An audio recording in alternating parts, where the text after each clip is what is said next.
Welcome to all students in the physics class. Myself is Jitendra Yadav, physics teacher. आज हम पढ़ेंगे भाई +1 physics. Starting से ही हमारे पास +1 फिज़िक्स। तो जैसा कि हमें पता है +1 फिज़िक्स 11th फिज़िक्स। टोटल जो सिलेबस में है हमारे पास 10 यूनिट्स हैं। टोटल कितने यूनिट्स हैं? 10 यूनिट्स हैं। जो स्टार्टिंग की 5 यूनिट्स हैं वो मुख्य रूप से मोशन के ऊपर बेस है, गति के ऊपर। Rest and motion 9th class में थोड़ा बहुत पढ़ा होगा, तो मोशन के बारे में है। उसके बाद फिर 6 ग्रेविटेशन के बारे में, उसके बाद properties of matter, and the last one जो है वो वेव्स एंड ऑसिलेशंस के बारे में है। तो स्टार्ट करते हैं। 10 यूनिट हमारे पास है। जो पहली यूनिट है मेरे पास, यूनिट फर्स्ट, देखिए प्रत्येक यूनिट जो है वो अलग अलग पार्ट्स में डिवाइड हो गई, काफ़ी बड़ी यूनिट होती है एक। जो पहली यूनिट है वो मेरे पास 5 पार्ट्स में डिवाइड है। पहला पार्ट जो है फर्स्ट यूनिट ए पार्ट, उसका नाम है इंट्रोडक्शन। जो पहली यूनिट बी पार्ट है उसका नाम है यूनिट्स। इंट्रोडक्शन जो है फर्स्ट पार्ट, उसमें काफ़ी सिंपल फिजिक्स के बारे में पढ़ेंगे कि फिजिक्स एक्चुअल में होती क्या है। फिजिक्स हम पढ़ते हैं, what is the physics. Second जो है यूनिट, काफ़ी इंपॉर्टेंट चैप्टर है। कोई भी क्वांटिटी होती है, जैसे मास होता है उसको हम किलोग्राम में मापते हैं, मार्केट से चीनी वगैरह लेके आते हैं। लंबाई जो होती है उसको हम किस में मापते हैं? मीटर में मापते हैं। तो इसको बोलते हैं यूनिट। लेंथ कोई भी है, जैसे ये पेन है 10 सेंटीमीटर है, 10 सेंटीमीटर सेंटीमीटर जो शब्द है दैट इज कॉल्ड यूनिट। तो प्रत्येक क्वांटिटी होती है उसकी यूनिट होती है। तो यूनिट्स के बारे में हम पढ़ेंगे, किस क्वांटिटी क्या यूनिट। ओके, जो सी पार्ट है वो हमारे पास है भाई length, mass and time. Length, mass and time. वैसे तो बहुत सारी क्वांटिटीज होंगी फिजिक्स में, लेकिन ये 3 काफी इंपॉर्टेंट क्वांटिटी है: लंबाई, मास वजन और समय। तो इनके बारे में डिटेल में हम पढ़ेंगे 1 by 1। जो डी पार्ट है वो बिल्कुल नया है भाई +1 में, that is called dimension formula. Dimension formula ये नया चैप्टर है, एक नई टर्म है, पढ़ेंगे इसके अंदर। और जो ई पार्ट है मेरे पास दैट इज एरर्स। एरर्स गलती। कोई भी चीज हम मापते हैं, जैसे ये लंबाई है, इसको हमें मापना है, जरूरी थोड़ी है कि हम सही माप देंगे। हो सकता है कुछ गलती आ जाए, कुछ कम माप दे, कुछ ज्यादा माप दे, तो उसको हम क्या बोलते हैं? एरर्स बोलते हैं, गलती। ठीक है। तो ये हमारे पास टोटल 10 यूनिट है फिजिक्स में। जो फर्स्ट यूनिट है उसका नाम है इंट्रोडक्शन, और उसमें एक्चुअल में 4-5 पार्ट्स हैं। प्रत्येक यूनिट है काफ़ी बड़ी होगी, उसमें कम से कम 3-4 पार्ट होते ही होते हैं। जैसे कि फर्स्ट यूनिट में हम देख रहे हैं 5 पार्ट है। तो स्टार्ट करते हैं, फर्स्ट यूनिट से ही स्टार्ट करते हैं। फर्स्ट यूनिट का फर्स्ट चैप्टर जिसका नाम है हमारे पास इंट्रोडक्शन। तो चलिए स्टूडेंट्स पढ़ते हैं। First unit first A part introduction. जानकारी, फिजिक्स के बारे में जानकारी। एक्चुअल में जैसे फिजिक्स होती क्या है, क्यों पढ़ते हैं, क्या काम आते हैं, क्या पढ़ेंगे फिजिक्स के अंदर, कौन कौन से टॉपिक्स होते हैं। तो पढ़ते हैं हम स्टार्टिंग से। सबसे पहले फिजिक्स होती क्या है उसकी डेफिनेशन ही हम लिख लेते हैं। तो फिजिक्स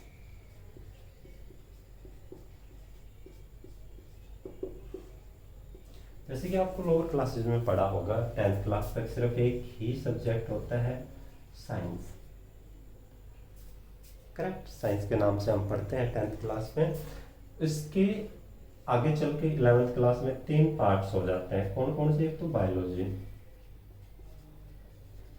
नाम सुना होगा, सिंपल। साइंस में भी बायोलॉजी।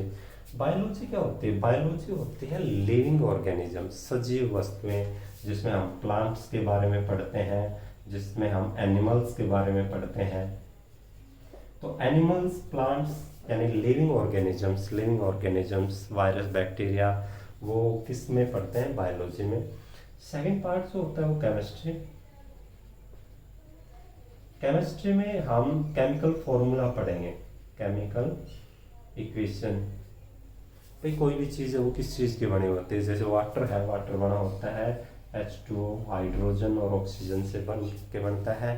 तो कोई भी सब्सटेंस है उसका केमिकल इक्वेशन किस चीज़ की बनी हुई है? कार्बन की, हाइड्रोजन की, ऑक्सीजन की। मुख्य रूप से दवाइयाँ वगैरह जो है वो सब किस में जाता है? केमिस्ट्री में।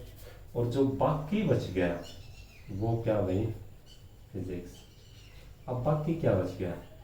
बाकी बच गया नॉन लिविंग थिंग्स, मशीन्स वगैरह जो है।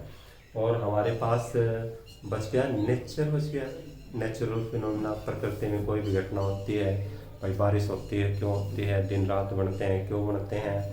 ठीक है। प्रकृति के बारे में पढ़ना, मशीनों के बारे में पढ़ना, वो सब किसके अंदर आ जाता है भाई? फिजिक्स में आ जाता है। ठीक है। एक प्रकार से बायोलॉजी में जो छूट गया लिविंग ऑर्गेनिजम्स, और फिजिक्स में मेरे पास नॉन लिविंग ऑर्गेनिजम्स, निर्जीव वस्तुओं के बारे में पढ़ेंगे, मशीनों के बारे में पढ़ेंगे, प्रकृति के बारे में पढ़ेंगे, नेचर। करेक्ट। तो फिजिक्स की डेफिनेशन हम लिख सकते हैं यहाँ से। फिजिक्स मतलब it is the branch, it is the branch of science, it is a branch of science which deals about study, of nature, प्रकृति, nature, which deals about study of nature and natural phenomena, nature and natural phenomena, प्रकृति और प्राकृतिक घटनाओं के बारे में। ठीक है। ईटी से आप और नाम लिख सकते हैं, मशीन लिख सकते हैं आप।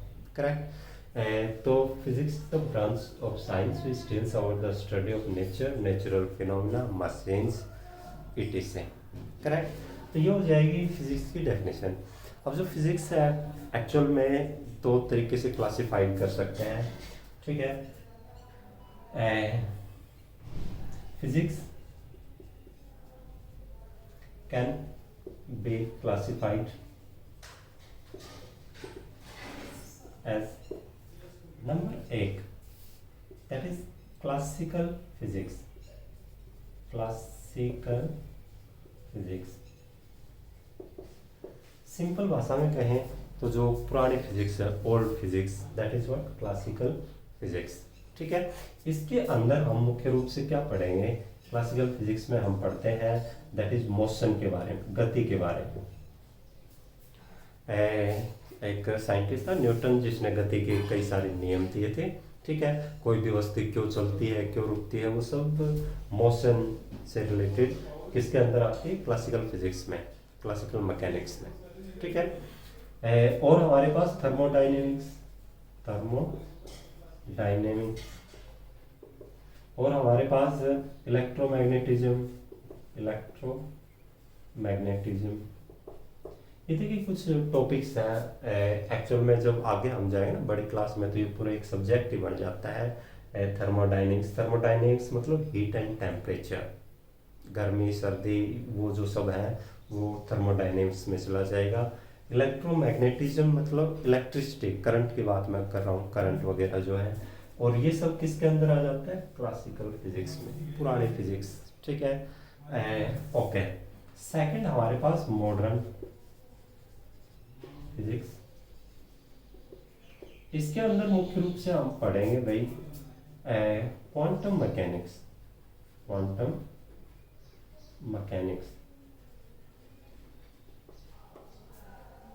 देखिए एक तो क्लासिकल फिजिक्स, क्लासिकल मैकेनिक्स मतलब मोशन ही है वो, लेकिन बड़ी वस्तुओं का।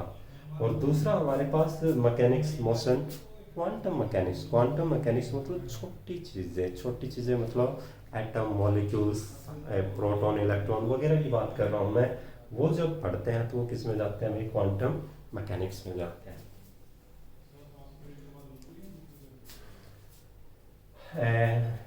इसमें theory of relativity, relativity ET से, तो ये भी मॉडर्न फिजिक्स में आते हैं।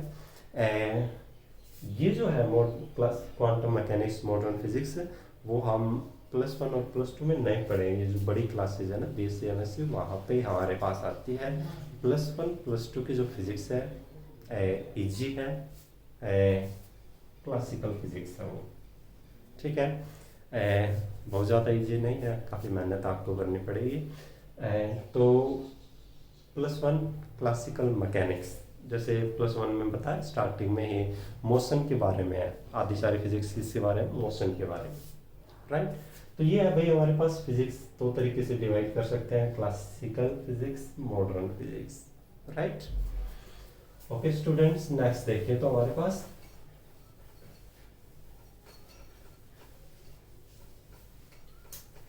नेक्स्ट पढ़ते हैं कि फिजिक्स जो है भाई हम पढ़ रहे हैं, क्या वास्तव में इसका कोई फायदा वगैरह भी है, या वैसे ही पढ़ते हैं। तो जस्ट इंट्रोडक्शन पढ़ रहे हैं, फिजिक्स के बारे में पढ़ लेते हैं। नेक्स्ट हम पढ़ते हैं कि जो फिजिक्स है उसका क्या इम्पोर्टेंस है। तो importance of physics in society.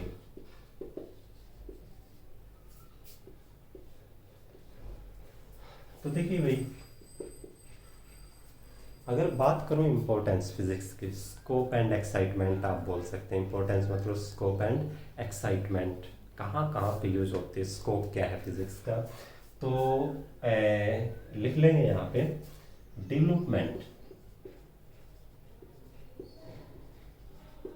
Of physics, development of physics play important role in society, correct? For example, number 1 देखिए, अगर आज की बात की जाए तो जो फिजिक्स है उसका काफ़ी इम्पोर्टेंस है सोसाइटी के अंदर, समाज के अंदर काफ़ी इम्पोर्टेंट रोल है। ह्यूमन बींग्स के लिए, हमारे लिए बहुत ज़्यादा इम्पोर्टेंस है फिजिक्स की, क्योंकि शायद ही कोई चीज़ हो जहाँ पे हम मशीनों का यूज़ नहीं करते। जैसे लिख लेता हूँ मैं एक एग्जांपल, समझने में आसानी रहेगी। जैसे मेरे पास हो जाएगा भाई, developments in transportation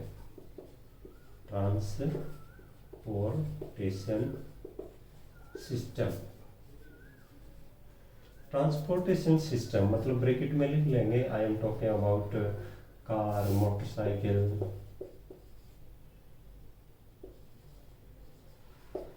simply bicycle की आप बात कर सकते हैं, ठीक है। ट्रेन हमारे पास ETC, ठीक है, सिंपल। कार का, मोटरसाइकिल वगैरह का, ट्रेन वगैरह का क्या इस्तेमाल है, एक जगह से दूसरी जगह पे जाना, दैट इज कॉल्ड ट्रांसपोर्टेशन, यातायात, ठीक है। तो ये जो यातायात के साधन है मेरे पास, करेक्ट, फिजिक्स के अंदर ये आते हैं। क्यों?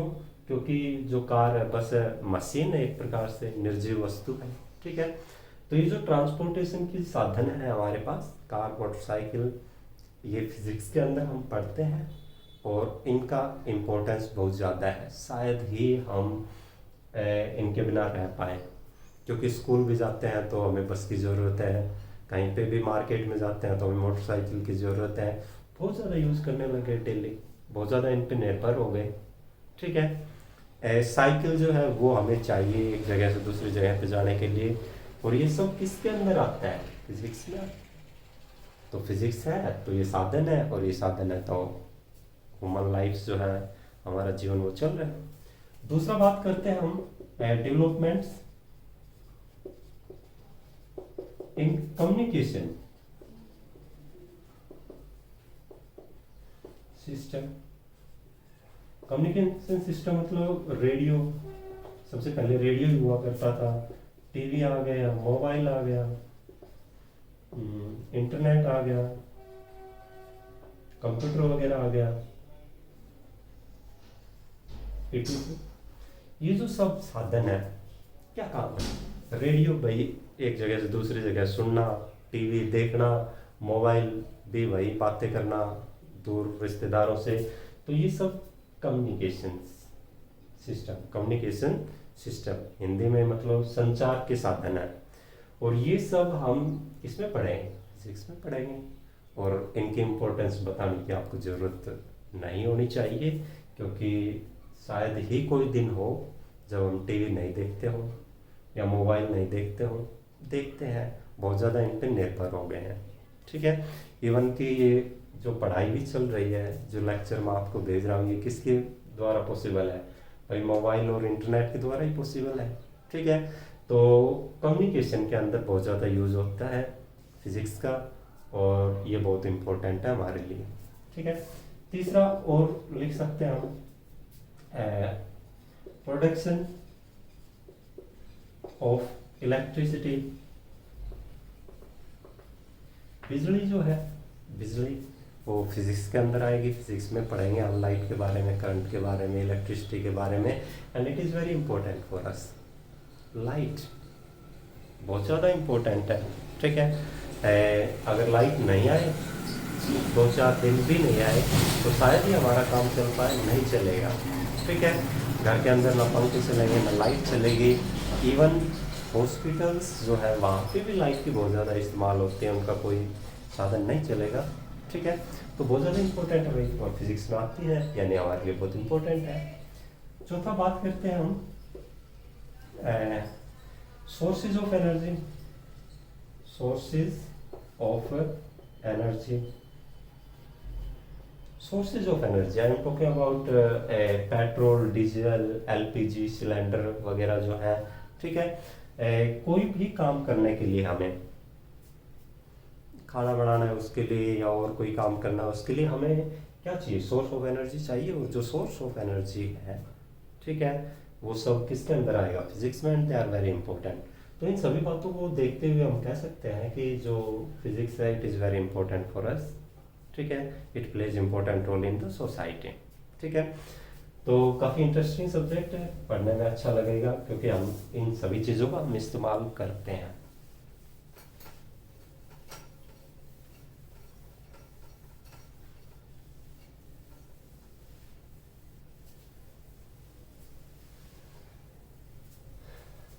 नेक्स्ट हम पढ़ेंगे फिजिक्स के बारे में, और कुछ इंट्रोडक्शन वगैरह जो है वो हम पढ़ेंगे। ठीक है, बात करते हैं भाई फिजिक्स की relation. Physics related to other subjects.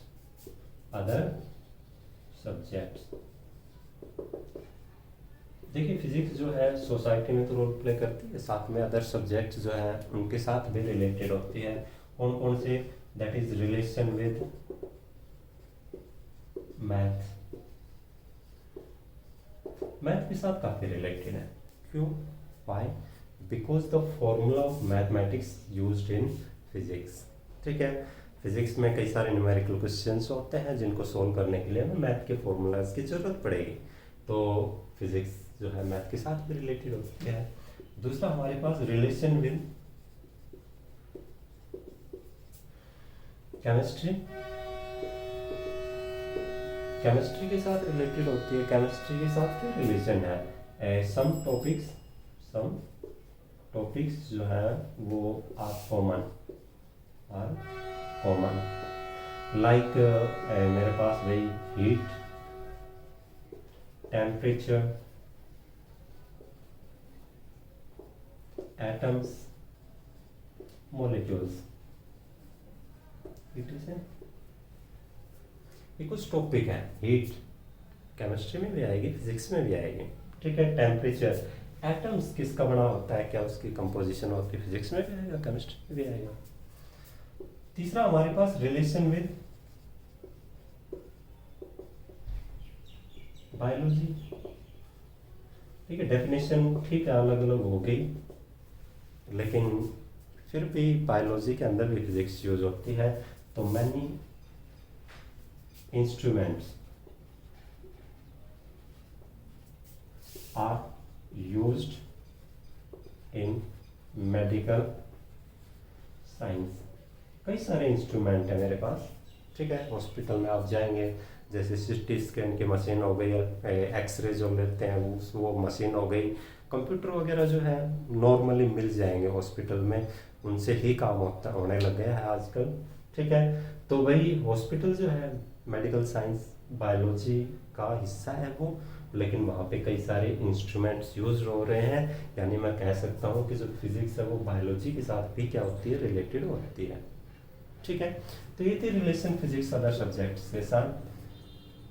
तो ये तो भाई हमारे पास टॉपिक इंट्रोडक्शन हम पढ़ रहे थे, फिजिक्स होती क्या है वो पढ़ा हमने, फिजिक्स जो है उसकी इम्पोर्टेंस क्या है सोसाइटी के अंदर वो पढ़ा, और फिजिक्स की रिलेशन किसके साथ, अदर सब्जेक्ट्स के साथ, मैथ के साथ भी होती है, केमिस्ट्री के साथ भी होती है, बायोलॉजी के साथ भी होती है, और जो अदर सब्जेक्ट्स हैं उनके साथ भी होती है, ठीक है। तो नेक्स्ट हम पढ़ेंगे इन द नेक्स्ट लेक्चर, ये पढ़ लेना भाई इंट्रोडक्शन, डेफिनेशन फिजिक्स होती क्या है लिख के ही हमने, ठीक है।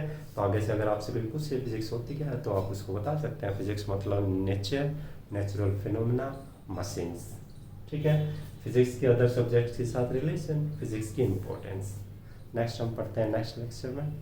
Okay, thank you students.